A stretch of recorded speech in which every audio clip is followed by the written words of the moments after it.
Enquanto que, para os especialistas das diversas ciências sociais, parece possível estudar em conjunto e eficientemente a religião africana, através de uma ampla troca de ideias e de métodos, os trabalhos sobre as economias africanas permanecem totalmente isolados.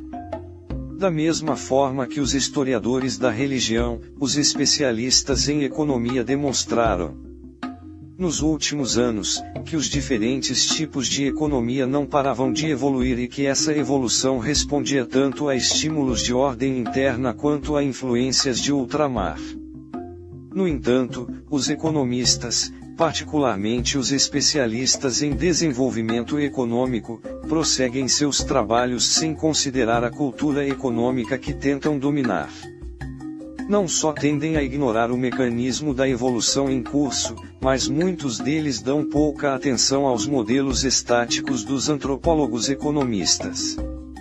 Assim, por exemplo, para justificar a teoria do desenvolvimento econômico, convinha assegurar ser a África, em grande medida, formada por economias de subsistência, nas quais cada unidade familiar produz a quase totalidade dos bens e serviços de que necessita.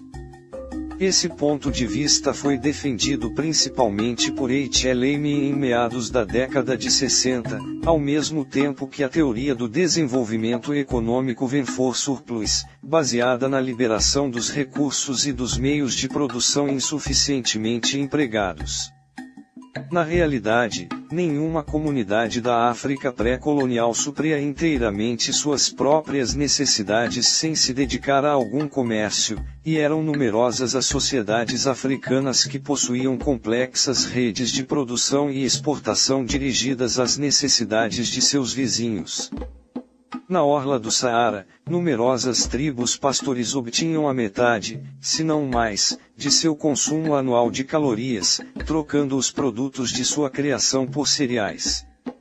Outras produziam e vendiam regularmente os excedentes agrícolas, o que lhes permitia adquirir certos gêneros exóticos, sal, manteiga de galão, gado, noz de cola, tâmaras. O erro que se dissimula sob o quadro de uma economia africana estática é, se bem entendido, o mito eterno da África primitiva, erro reforçado pela tendência dos antropólogos em escolher as comunidades mais simples e sua antiga propensão a abstrair o tempo em suas concepções. Os economistas e antropólogos que estudaram a economia africana em loco ressaltarão, evidentemente, a importância do comércio na África pré-colonial. Alguns notaram que as economias africanas evoluíram rapidamente antes da chegada maciça dos europeus.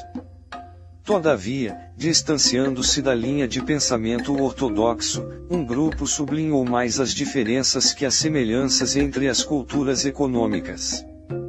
Os membros desse grupo, às vezes denominados substantivistas, em razão de sua insistência em estudar a natureza substantiva da produção e do consumo e também de seu esforço para relacionar a forma como o homem satisfaz suas necessidades materiais ao quadro mais amplo de uma sociedade particular, e não a uma teoria oficial, tentaram provar que a teoria econômica não é aplicável ao domínio de suas pesquisas.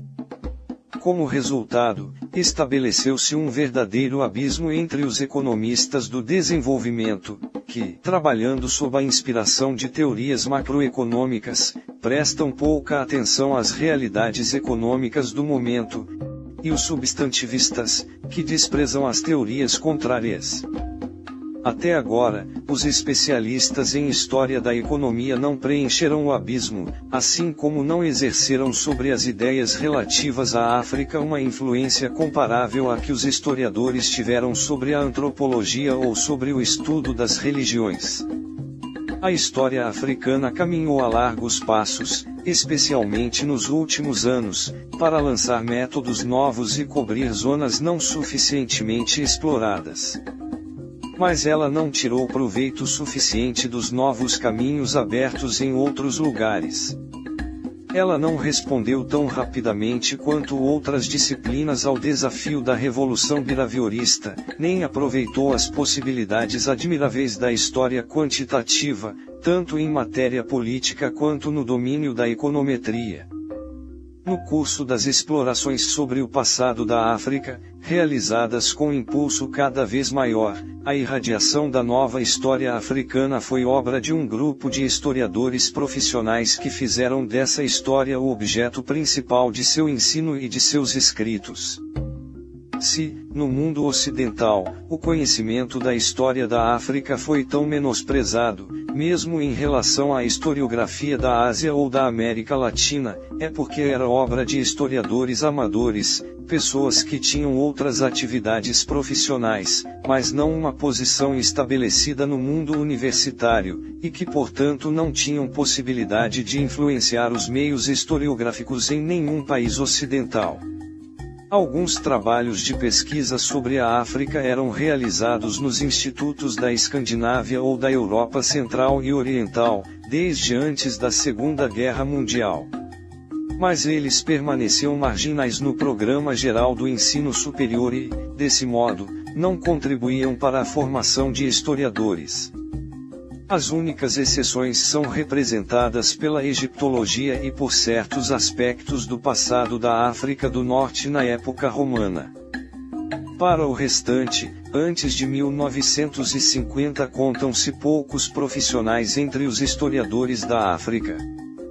Há administradores coloniais e missionários, há também clérigos e religiosos africanos, que empregam uma das línguas internacionais Carl Christian Reindorf, da Costa do Ouro, Samuel Johnson, para os Yoruba, ou o Sheikh Moussa Camara, do Senegal, cujos Urubas Atinef e Tariq Saladin não está ainda inteiramente publicado e apenas começa a ser consultado por outros historiadores. Certos antropólogos voltaram-se também para temas históricos, mas na África, antes de 1950, nenhuma universidade propunha ainda um programa satisfatório de especialização em história africana em nível de graduação.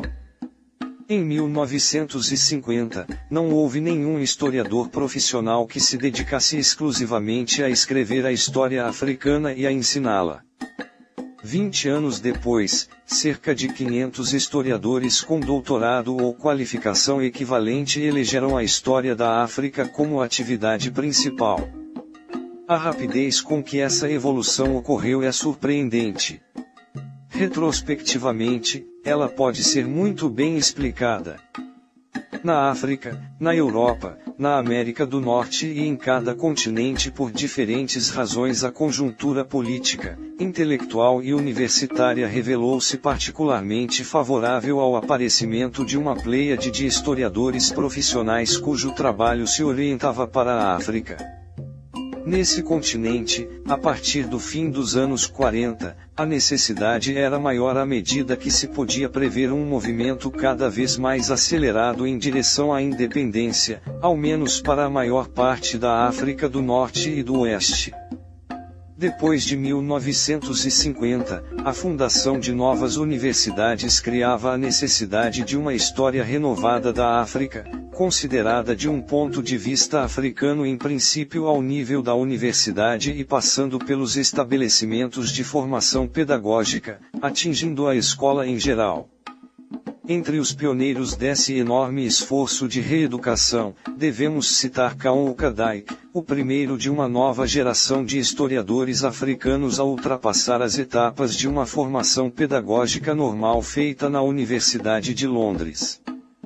Historiadores estrangeiros aderem ao movimento, J.D. Fagi, da Universidade de Gana, Costa do Ouro, na época, J.D. Hargreaves, de Forabai, em Serra Leoa, Christopher Origley e Cyril Ehrlich, no Makerere College. Na África de fala francesa delineou-se progressivamente um movimento paralelo.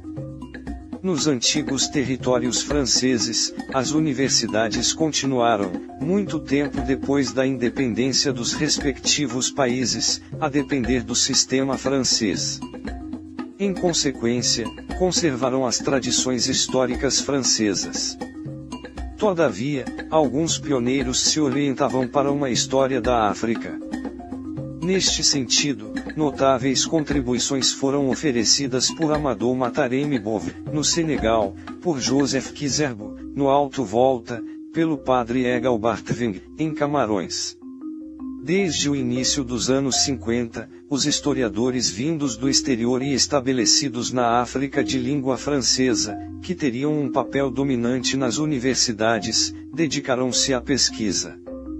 Desde então, Ian Vancina, que iria contribuir para o ensino da história africana na Universidade de Lovanium, trabalhava nas instituições de pesquisa do governo belga no Congo e em Ruanda. No IFAN, em Dakar, Raymond Mani, futuro professor de História Africana na Sorbonne, dedicava-se à pesquisa sobre a África Ocidental. Yves Persson, ainda administrador colonial, começava as investigações que originariam em 1968 sua tese sobre Samori e lhe permitiriam contribuir para a introdução da história da África nas universidades de Abidjan e Dakar. Presença africana, através de sua revista e dos dois grandes congressos de escritores e artistas negros, realizados em Paris e Roma em 1956 e 1959, impulsionava vigorosamente tal processo. Todas essas atividades caminhavam simultaneamente ao desenvolvimento, na própria África, de estudos históricos africanos. Neste reencontro da história da África com a história do mundo, o momento capital é aquele em que progride nos outros continentes o estudo da história africana, progressos paralelos no tempo aos da história da África nas universidades africanas. Em 1950, Roland Oliver começou a ensinar história africana na Escola de Estudos Orientais e Africanos da Universidade de Londres. Na União Soviética, de Alderovji e seus colegas do Instituto Etnográfico de Leningrado inauguravam um programa sistemático de pesquisas que culminou, algum tempo depois, com a publicação de toda a documentação conhecida sobre a África subsaariana do século XI em diante, nas línguas da Europa Oriental, com tradução e notas em russo. Durante esse mesmo decênio, foi criada na Sorbonne a primeira cadeira de História Africana, logo havia duas, a do antigo governador das colônias, Hubert Deschamps, e a de Raymond Mani. Por seu lado, Henri Brunig assumia a direção das pesquisas sobre a história africana na École pratique des hautes études, enquanto Robert Cornevin publicava a primeira edição de seu resumo da história da África, várias vezes revista e completada desde então. Para além da Europa e da África, os progressos eram mais lentos. Na própria Europa, a história africana só foi admitida inicialmente nos cursos universitários dos países colonizadores. Nas Américas, onde uma grande parte da população é de origem africana, poderíamos esperar manifestações de interesse. No entanto, por mais importantes que fossem os vestígios culturais africanos, nem o Brasil nem as Caraíbas deram a atenção merecida ao assunto. No Haiti, alguns intelectuais demonstraram solicitude com relação à cultura local baseada num africanismo datado dos primeiros trabalhos do Dr. Prissy Mars, 1920. Em Cuba, sentia-se forte influência da cultura afro-cubana entre certas personalidades do mundo das letras, entre outras, Nicholas Gilley. Todavia, tal como no Brasil, a simpatia manifestada pela cultura afro-americana não suscitou interesse pela África nem por sua história. Nas Antilhas Britânicas, a descolonização, inclusive a descolonização da história local, beneficiou-se de maior prioridade. No entanto, mesmo depois de 1960, o panafricanismo político não teve ressonância histórica entre os intelectuais das Antilhas. O interesse era ainda menor nos Estados Unidos antes de 1960, o pouco que existia estava concentrado sobre a África do Norte. De acordo com uma pesquisa recente, foram apresentadas até 1960, inclusive, 74 teses de doutorado relativas à história africana. Trata-se de um número surpreendente, mas enganador. A maioria dessas teses refere-se à África do Norte e é obra de historiadores especializados em história ou arqueologia clássicas, na história da África do Norte e do Oriente Médio, ou ainda, o mais frequente na colonização ultramarina europeia. Só o acaso, ou quase, permitiu que os temas de tese se referissem à África. Dos que haviam escolhido como tema a história colonial, poucos se tornaram verdadeiros especialistas em África. Entre os pioneiros, encontra-se R.R. Rudin, em Yale. Desde os anos 30, ele havia publicado ensaios sobre a história da colonização alemã na África. Depois de 1950, seu interesse pela África não parou de crescer. Os afro-americanos formavam um grupo ainda mais importante. W.E.B. Du Bois interessara-se pela África desde o início de sua carreira, embora só tenha podido dedicar-se a esse estudo quando se aposentou e emigrou para Gana. Bem antes dele, em 1916, Carter G. Woodson havia fundado The Journal of Negro History. Na verdade, a publicação era mais afro-americana do que africana, mas a história africana figurava oficialmente na sua ótica, e podiam-se encontrar nele, de tempos em tempos, artigos sobre o passado da África. Entretanto, o verdadeiro apóstolo da história da África foi William Leo Hansberry, da Universidade de Harvard, que desenvolveu uma campanha solitária pela inclusão da história da África no programa de ensino das universidades americanas e estando ainda em vigor a segregação especialmente dos colégios com grande maioria negra nos estados do Sul. Assim, em graus diversos, as condições que assegurariam a difusão da história africana fora da África existiam antes de 1960. Próxima a esta data, a conquista da independência na África do Norte e na África tropical assegurou, no resto do mundo, um renovado interesse pelo continente, além de ter suscitado a curiosidade popular, curiosidade voltada mais para o passado que para o presente ou o futuro da África. Entretanto, em vários lugares os progressos da história africana eram decepcionantes. Apesar da importância política dada à unidade africana, era imperceptível o avanço das universidades e dos estudantes da África do Norte em direção a uma concepção mais continental do estudo de seu próprio passado. O Magreb aderia fortemente ao mundo mediterrâneo, ao mundo muçulmano, ao mundo intelectual de língua francesa, cujo centro ainda era Paris. Esses três mundos eram suficientes para mobilizar toda a atenção do público letrado. Diversas vezes, os porta-vozes oficiais egípcios ressaltaram ser o Egito tão africano quanto árabe e muçulmano, mas os estudos históricos no Egito eram frutos sobretudo do espírito de paróquia, enquanto a barragem de Assuan e os trabalhos das equipes arqueológicas internacionais na Núbia chamavam a atenção para o Nilo Superior. Espírito de paróquia era também e mais ainda a característica dos estudos históricos na África do Sul. O controle político exercido pela população de origem europeia na República da África do Sul não diminuía. Nas universidades, a história africana passava mais ou menos despercebida, a história era a da Europa e da minoria europeia da África do Sul. Com The Oxford History of South Africa, 1969-1971, a ótica se ampliou a ponto de incluir a maioria africana, mas um dos autores, o historiador Leonard Thompson, não lecionava mais na África do Sul, e ainda que apaixonada pela história, a outra, Monica Wilson, era uma antropóloga. No Zimbábue, por volta de 1960, havia a tendência à inclusão de um apanhado geral da história africana nos estudos de história, mas a declaração unilateral de independência da minoria branca em relação à Grã-Bretanha alteraria o curso das coisas. Fato curioso, Zimbábue produziu uma porcentagem mais elevada de estudantes de história da África do que a África do Sul.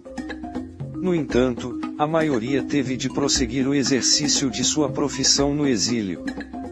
A África tropical foi o primeiro centro de estudo da história da África no continente africano e lá se realizaram os progressos mais notáveis na primeira década após a independência.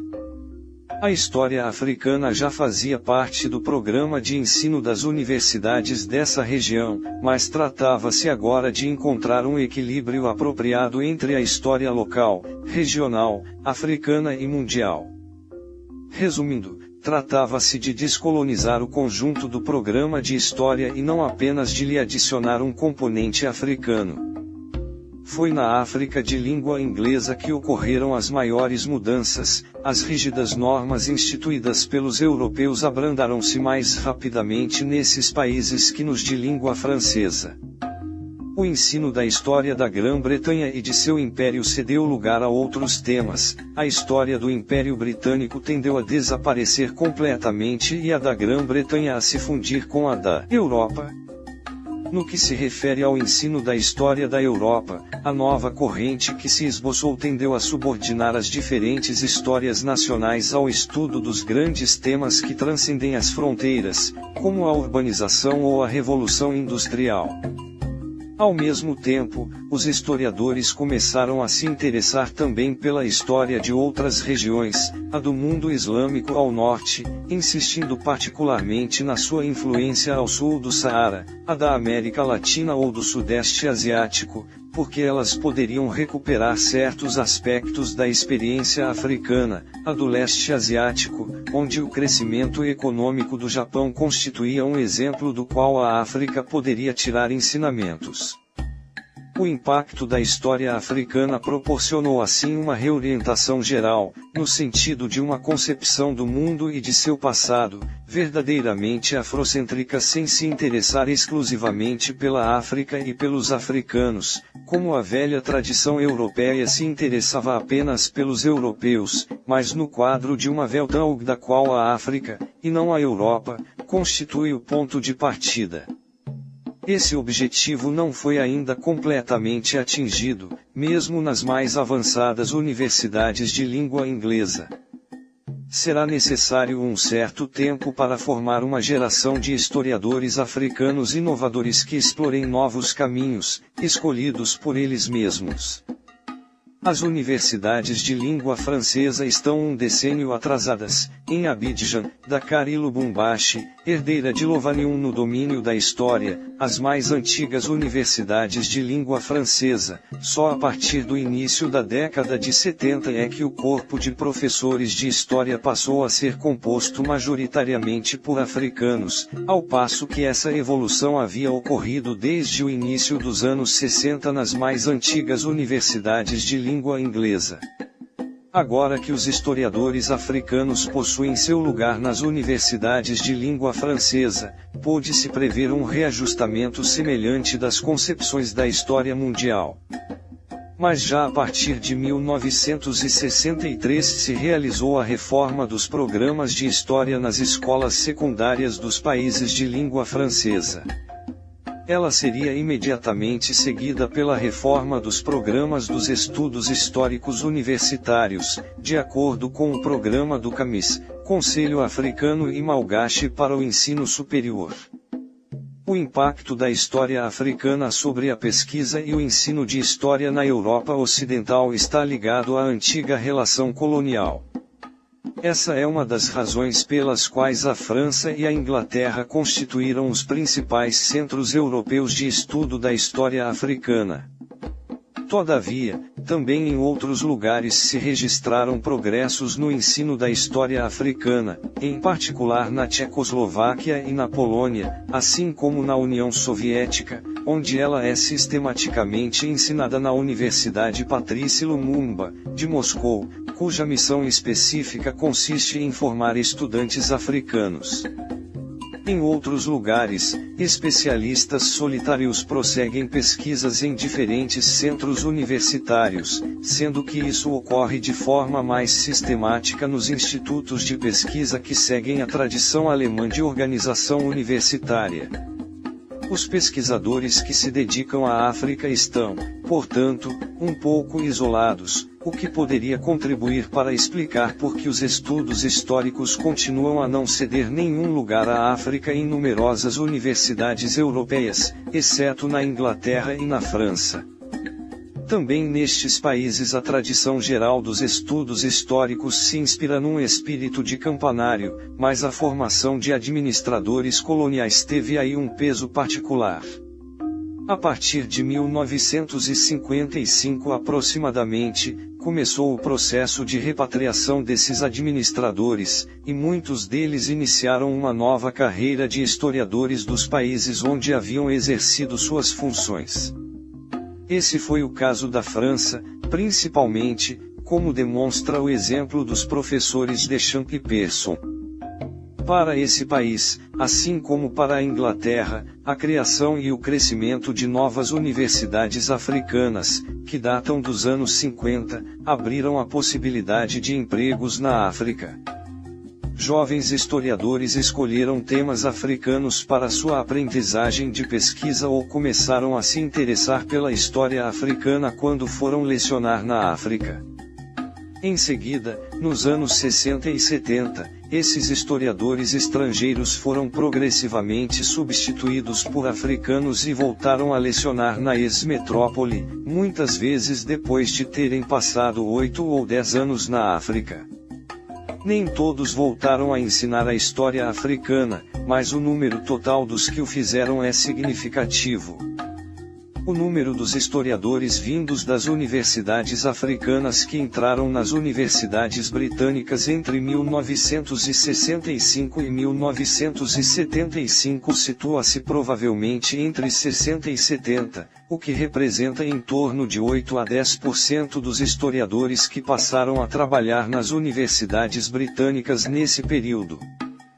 Em 1974, 3 cadeiras de História Moderna, expressão que designava tradicionalmente a história da Grã-Bretanha moderna, estavam ocupadas por historiadores cujos principais trabalhos de pesquisa tinham sido dedicados à África. É ainda muito cedo para determinar a influência que tal retorno da África terá sobre as tradições históricas britânicas em geral, mas provavelmente será considerável. Na França, observa-se um fenômeno semelhante, ainda que os números correspondentes sejam um pouco mais baixos e que os professores vindos da África constituam uma porcentagem menor do recrutamento para o ensino universitário. Uma nova geração de historiadores começou a se interessar pela África. Em Paris, tanto nas diferentes universidades quanto no Centro de Estudos Africanos, que é interuniversitário, um certo número de especialistas em história, sociologia e arqueologia trabalharam muito tempo nas universidades africanas, com as quais continuam mantendo estreitas relações. A situação é semelhante em Aix, Bordeaux e Lyon. Paralelamente, as universidades britânicas e francesas asseguraram a formação de historiadores africanos encarregados de substituir os estrangeiros que voltavam para a Europa. Nesse sentido, instituições como a School of Oriental and African Studies, SOAS, de Londres e seções esparsas da Sorbonne e das grandes escolas em Paris, tiveram um papel especial. Na SOAS, por exemplo, 58% dos que obtiveram doutorado entre 1963 e 1973 começaram lecionando na África, menos de 20% do total eram britânicos e somente 13% tiveram seu primeiro cargo numa universidade britânica. Isso diminuiu em parte o impacto direto da SOAS, instituição que congrega o mais importante grupo de historiadores da África já reunido no mundo por uma universidade sobre a educação britânica. Sua influência indireta, porém, foi considerável. Além da SOAS, as universidades de Birmingham, Sussex e Edimburgo reservaram entre seus programas um papel especial à história africana, e pelo menos outras 8 dispõem de um especialista em história africana que leciona regularmente essa matéria a estudantes de graduação. Esse nível particular de desenvolvimento na Grã-Bretanha talvez fosse previsível, levando em conta os interesses colonialistas e neocolonialistas deste país em relação às estruturas universitárias africanas. Em compensação, o enorme crescimento da pesquisa sobre a história da África na América do Norte durante os anos 60 era completamente inesperado, já que os historiadores dos Estados Unidos pareciam não tratar equitativamente nem a história dos afro-americanos de sua própria sociedade. A numerosa minoria de descendentes de africanos presente nos Estados Unidos desde suas origens não havia suscitado um interesse notável pela África, mesmo entre a maior parte dos afro-americanos. De resto, o impulso repentino dos estudos sobre a história africana pode ser observado tanto no Canadá como nos Estados Unidos, embora o Canadá não tenha governado uma parte da África, como a Grã-Bretanha, nem conte entre seus habitantes com uma minoria afro-americana importante, como ocorre com os Estados Unidos. Antes de 1960, a história da África mal era ensinada na América do Norte. Em torno de 1959, pouco depois de sua fundação, o African Studies Association só contava com 21 membros, residentes nos Estados Unidos ou no Canadá, que poderiam ser considerados historiadores. Entre esses, menos da metade ocupava cargos universitários que os obrigassem a consagrar o tempo disponível à história da África. Por outro lado, o primeiro Congresso Internacional de Africanistas reuniu em Accra, em 1962, cerca de 800 participantes, diante dos quais o presidente Kwame Nkrumah, no discurso inaugural, descreveu em linhas gerais as responsabilidades da disciplina histórica para com a Nova África. A partir daí deu-se a avalanche. Em 1970, o número de norte-americanos especializados em história ou arqueologia africanas aproximava-se de 350. Alguns eram historiadores que haviam iniciado sua carreira numa outra disciplina qualquer, antes de mudar de opinião. A maioria, porém, era constituída por jovens estudantes que acabavam de sair do secundário. Entre 1960 e 1972, as escolas americanas forneceram mais de 300 doutores PhD em História Africana. Entre eles, há jovens africanos que pretendem retornar. Alguns são europeus, mas a grande maioria é formada por norte-americanos.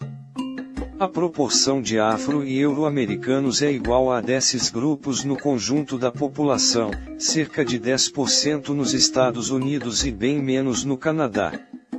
Dessa forma, no quadro dos estudos históricos, duas tendências contraditórias impulsionaram a difusão da história da África na América do Norte. Das ideias da comunidade afro-americana nasceu a sólida convicção de que a África